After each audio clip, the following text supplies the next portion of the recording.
since we are a local magazine, how would you describe your inspiration? As far as my writing or as far as the magazine? The writing. Well, I started writing back whenever I was a little kid. I actually had my first book published out by my school whenever I was in the 6th grade. And yeah, I went from doing bands from there. And so the next book that I actually published out was a book of lyrics that I just didn't want for it to go to waste. And I'm not really sure if I inspire people or people inspire me, though, because I never really thought I'd be doing this as a career. And, enough people actually enjoyed my work enough to where I just turned into be my full-time job. So, I guess I'm kind of inspired that enough people has actually, bought into my stuff. So, what's your favorite book that you've written? Ooh, I would probably say Unfleshed. Unfleshed is relatively new. It's came out, I'd say, about 4 months ago, and it was actually a collaboration that I wrote with another one of my author buddies, and it was a lot of fun. But I also have one that I'm writing right now that's probably been the most fun because it's just a kind of a whole different approach to like going about things, and that's actually a book that I'm writing with my wife. And it's it won't release out until next year, but that one's called The Lone Star. And yeah, so far it's been a lot of fun. She's basically writing the meat of the story, and then I'm going in and just messing everything up with zombies, and then she has to go and like try to write things to where like things could be normal again. So it's a lot of fun. Okay, I understand how that goes. That's pretty cool. Do you like writing more like collaboration or your own stories? I do like doing collaborations because you get to work with different authors, and you gotta see I guess different approaches that they bring to the stories. But at the same time, it's a lot easier writing a book by yourself because you don't ever have to question what they're doing. You already know the direction that you want to kind of go in, and so it's just a little bit easier kind of going about it yourself. That's pretty cool. Yeah. That's a good question. Oh, you were doing good. Okay, all right. So, I'm more of the gamer aspect for the site. Kim is the literary expert, let's say.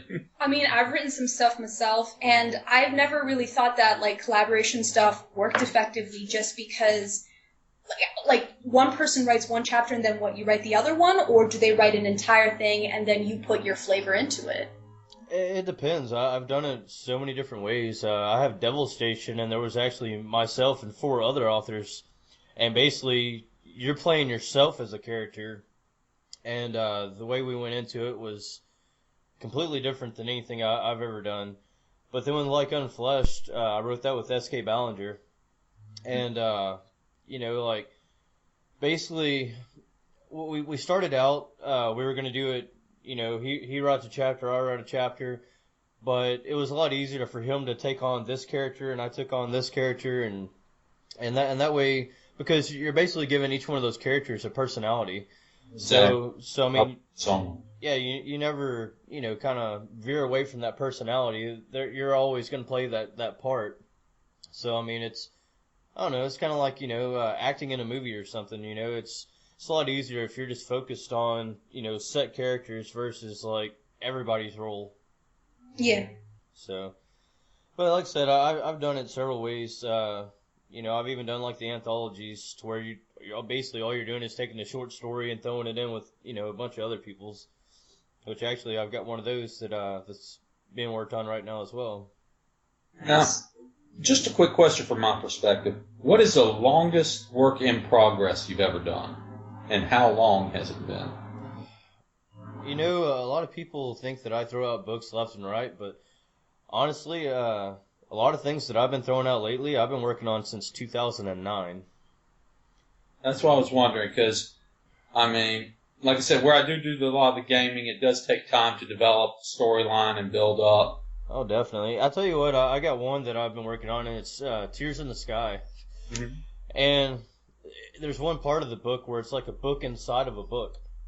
Yeah. And it really just wouldn't have worked out well if I would have changed it any other way. So basically, I just set that story to the side, and I recently picked it back up about maybe a month ago.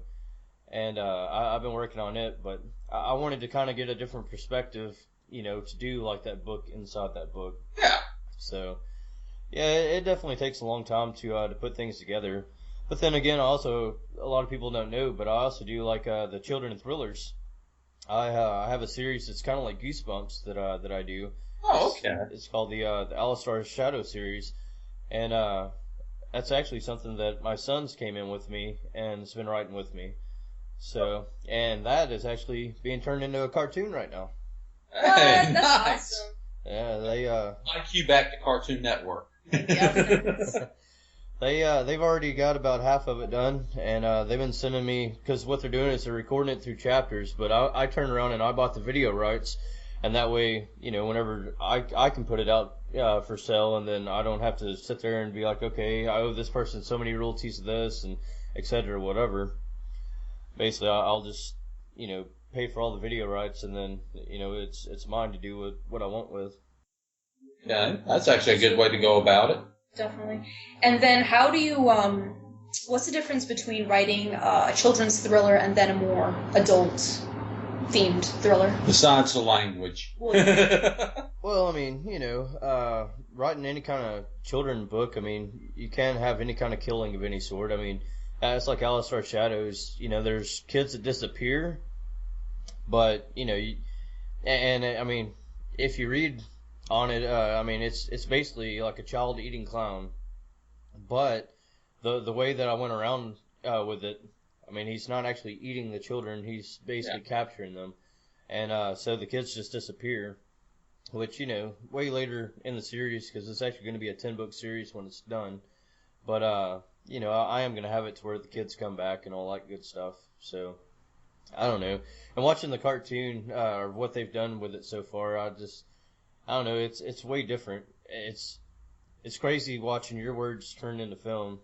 But that is one thing that I'm really liking about, buying the video rights for it, is because, they're not altering anything. It is exactly how it's written. Because I also had a short story that was turned to film, and it turned out to be awful. I don't know, it was more like a comedy spoof or something than it was horror. It's like so many books I've read and seen the movie adaptations. Yeah. We cringe at times. Oh, yeah. I've actually had Lionsgate Films look at 3 of my books, and I'm not really interested in the deals that they have going on, so I don't like seeing my work being destroyed. I was about to say, artistic integrity is one thing. Yeah.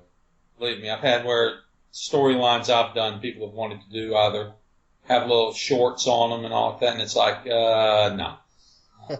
Yeah. I'd prefer to keep it the way it was intended. Oh yeah, definitely. So just a curiosity here. Most of the people who send stuff to us, they're just starting out. They've never really had anything published. So, obviously you've dealt quite a bit with publishers, I'm assuming. What would you say are some of the pitfalls to watch out for, like cautionary tales? I self-publish, but I have been with 2 publishers in my career, and the very first one turned out to be a scam artist company, and they scammed me out of thousands of dollars. The other company, they were taking all my horror novels and they were throwing it out with erotica, so my sales went to crap. Yeah. So I've been back to self-publishing for about the last, since January 5th of this year, I started back on self-publish, which I actually do have some books that are being looked at by publishers right now. Burning Willow Press is actually looking at my Obsessed with a Kill and a couple of my other ones. And then I got the, what are they called? It's like Grin Press or something like that. They're pushing really hard to try to get my Unfleshed series, and I'm just not ready to turn it loose yet. But I would definitely say for anybody that's looking for a publisher, you definitely want to do your research behind it because you want to see what books that they have with that company and go on Amazon, see the reviews, see how many stars they're getting, see if they're actually putting forth that effort because if they're not selling someone else's books that are already with them, Yeah. they're really not going to sell yours either. But even on that, you still want to look into the authors as well because that's not just you sign a deal and it's up to that publisher. You need to be able to push out your books as well because through all my social media, I've got about 15,000 fans. And so if I just stop, then I'm losing that complete avenue of what my reach is, and I'm only relying on theirs. Mm. So I would definitely say that, I would do the research behind the publishers before you actually even start submitting up.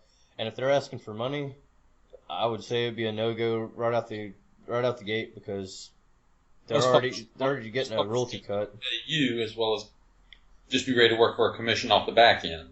Yeah. Because they know they're going to make more money that way. Oh yeah, definitely. But that's the difference between a publisher and a press. And a lot of people confuse the two, and a lot of people will go and spend thousands of dollars with a press. But those people ain't going to go put out your books.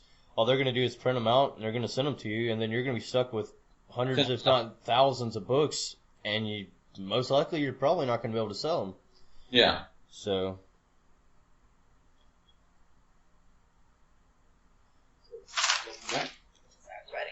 Let's see. That's why I was giving you a moment to catch up.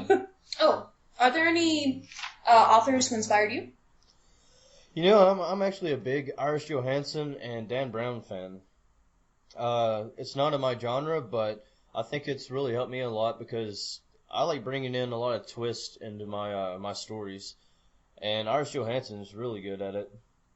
But kind of on Dan Brown's side of it, it's more of I guess that mystery, kind of that whole misdirection, and I like doing that with my books as well. Okay. And then, so along with the interview, we are starting to get into doing reviews on other people's books. And we were wondering, do you want to send us a sample? Something so when people look, oh, this is a really cool interview, but I want to see what they wrote, just a taste of it. What would you think of sending to us? Pretty much anything that you'd want. I've got 40 or 41 books out right now. And I actually even have free samples in my notes on my author page. Then we'll set up we can set up a link to them on the interview, and that way they can go straight to there and read. That's perfect. Awesome. And then, by any chance, have you checked out our site? Honestly, I haven't. Whenever I kind of heard about y'all, it was because someone had posted something, I guess, about it on Facebook, and one of my fans tagged me in it, saying that y'all are looking for people to interview. Probably Lynn. She's actually been a really big help. Yeah. I've known her for a few years. For sure. L. Bachman? I guess that's what she writes by. No, let's see. Lynn May, let's see, Nugent, hang on. Let me find her here on Facebook real quick and I can pull up a photo. Here. Yeah, a lot of people ask me about people that are on my Facebook, and I probably couldn't tell you about 90% of people. I do interact with my fans a whole lot. And you're asking me about video or phone calls. I do my webcam or take videos on my phone or whatever and post up all the time, just because it's more personal, and that way the fans can actually see you as you're like telling them stuff, versus just having to read about it through like a status or whatever. So I don't know. That's helped me out a lot, and I'm pretty big about helping people out. There's several of my fans that are starting to pick up on writing, and they always approach me and they have the different questions for me on how to publish or how to get a book started or whatever. And so I think that kind of helps me out a lot as well as helping them out. You know, they're a little bit more willing to, you know, buy into you whenever you're actually personable versus, you know, just like a lot of these people, they, you know, think they're a lot bigger than what they actually are, and they just don't want to take any kind of time with anybody. And I think that ultimately kind of turns heads away. Okay. Exactly. I got a question for you on that. That more personable type of attitude. Like, let's say we're using Facebook as an example of a PR setup. Well, what if we did like these small things of like these video camming of interviews or things that we've done? Would that be, in a sense, more personal? We're trying to build more of a rep, get more people to know us, but it's been a little tricky because we've never done this before. So, what would you approach on that avenue? You know, I would actually suggest that y'all open up a YouTube channel. You can actually set it up to where you do the the monetization, to where you can record, you know, all these interviews or whatever. You can put them on there for everybody that subscribes. For every view, you get paid for it. So I mean, you're getting paid for it, and plus everybody that's actually coming in and doing the interviews, they're gonna, you know, put it out to their fans because they want, you know, for people to hear what their side of things. Yeah, no, actually, that's a good idea. That's really cool. I like that. Is that how you got your stuff out there? Like, I feel like it's very difficult to understand the process between you've written your book, you go to a publisher, and then if you're self-publishing, how do you get yourself out there? How do people sit down and read the stuff? I mean, for films, it's a little bit easier. So with books, how do you do that? You can still do video trailers of your books, and I do them every once in a while. I used to be really big on it. I haven't really done one in a while now. But actually, I mean, with my fan base, I can literally just throw out a book and they share it everywhere. So, you know, I really don't have to worry about it so much on that side of things. I actually run a podcast, which a publisher had suggested that I do because I guess the name that I do hold in the industry. And so that's why I can tell you as far as YouTube, because I don't do actual video. I mean, it is a video, but it's just of the audio. Mm-hmm. And anyways, I mean, yeah. So it's people are still getting the videos for free, but you know that's kind of like when you go on YouTube and they have all these advertisements on there. They're paying you to allow those advertisements to be on your video. Okay. So that's kind of how I run my podcast anyway, which, you know, of course I've got my podcast mic and, you know, the whole setup for that. I was actually supposed to have, you know, did an interview today as far as, you know, putting it out on there, but I wouldn't say that you need to put out something every single day because you can kind of take things overboard with people and they'll start losing the interest. But it's like my podcast, I usually let out one on Wednesday and on Saturday and go from there. So, I mean, it's not overwhelming people with, you know, like, oh, well, I didn't miss, you know, this last one or whatever. Now I got like 800 to catch up on, you know. Yeah. So, but that's how I do as far as that. You know, I even used to, I don't really so much anymore, but I used to actually even have my Facebook pages for like characters. You know, like my All-Star Shadows, it's got a Facebook of its own for the like pages. Not it's what is it? It's set up underneath a fictional character. I don't know. I see a lot of people do that, and I really don't think it helps too much, which is why I slowed up on it. Plus, between me running the podcast, I also have ScreamACon, a convention that I started up. Oh. That I have to work on. I really don't have enough time in the day to take care of that many more pages. We understand. We have multiple jobs plus trying to do this, so we feel your pain on time constraints. I get you. Do you go to that many conventions for extra publicity? Or just for fun? I'm not gonna say I go to a bunch. I've been to some. This year I did some book tours, and then some of them I canceled out, but that was because of the fact that other people that was supposed to have been in that as well, they couldn't do it. So, anyways, it was gonna cost me more than it was gonna be worth. But yeah, I mean see here this year I did one in Oklahoma City, and then I turned around and did one San Antonio, Austin. Let's see here, in March I'm supposed to be in Orlando, Florida. August I'm supposed to be back in Austin for a convention, which that's actually going to be the Screamacon. And then they got me set up for October of 2017. I'll be at the New York HorrorCon, and that's the weekend of Halloween, I believe. Nice. That's really cool. But my wife, she usually does the whole business aspect of everything. So I just kind of go where I'm told. Yeah. Best way to keep arguments down.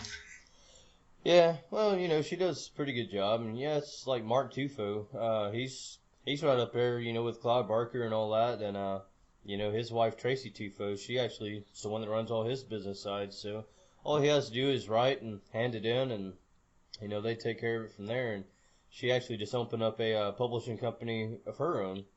Oh, okay. But, Mark Tufo's got the name to where it kind of helps her out quite a bit. So yeah, brand recognition would really work. Yeah, definitely. And, yeah, we've already talked, and that might be maybe one of the companies that you'll see my books with this coming up year, but we're still kind of talking everything out and seeing what we're gonna do on the royalty splits and et cetera of all that. So Very cool. Definitely. Yeah. What else have you got? Oh, this is a personal, because I think this would be super awesome. I would like to work more with the magazine on putting like short films, maybe cartoon stuff, samples, or maybe even like a full on like first episode or something. And like at least with the cartoon, that sounded really cool. So I don't know if you're okay with it. I mean, would you like to send us when it's ready the first episode, so we'd be able to a commercial short of it? Ooh, yeah, or that too. Mm-hmm. Yeah, I could do a commercial style of it. Is that call in and we can set the direct link? For sure. It should be finished up here in about 2 weeks. And I mean, yeah, I can definitely send it to you from there. Sweet. As of right now, I mean, I have, like I said, I have about half of it that's already done. It's about every other day he sends me a new segment of it, but I mean, I've got some things that it just shows like the kids in it, and then it shows the clown and all that. There's no volume to it or whatever, or no audio to it. It's just kind of them or him showing me like what he could do with them. Oh, okay. Right. Okay, that's real cool. But yeah, I'm definitely gonna have like a trailer that I'm gonna make for it. Like I said, as of right now, it's gonna be 10 episodes total, but you never know. My wife might, start striking the whip, and it might turn into, 50 episodes whenever it's all said and done. I don't know yet. Hey, there's nothing wrong with that, okay? That shows success of the series. It's just sort of we want to see everybody get. Yeah, definitely. But like I said, I mean, it's word for word from what's in the book and all that. So, I mean, it's even something, to where, like, a parent can actually buy them the video and the book, and they can follow along in the book while watching the cartoon. That actually might be an interesting way to package it. Yeah. Like kind of a holiday package special. Oh, definitely. But I think I am going to do something with it probably December, because I have my own online store to where people can buy like signed books and all that from me. So I think I probably will intertwine that as a package still for everybody. What age, John, or what age category are you targeting? I mean, I would say probably around 12 years old. Okay. However, I've had 6 and 7 year olds that's read it, and their parents was just thrilled, about it. But just Yeah. for the safe side of me, I'll say probably 12. Gotcha. That about wraps it. Thank you. It was really nice talking to you. You were like very chill like that, and it was very a lot of knowledge.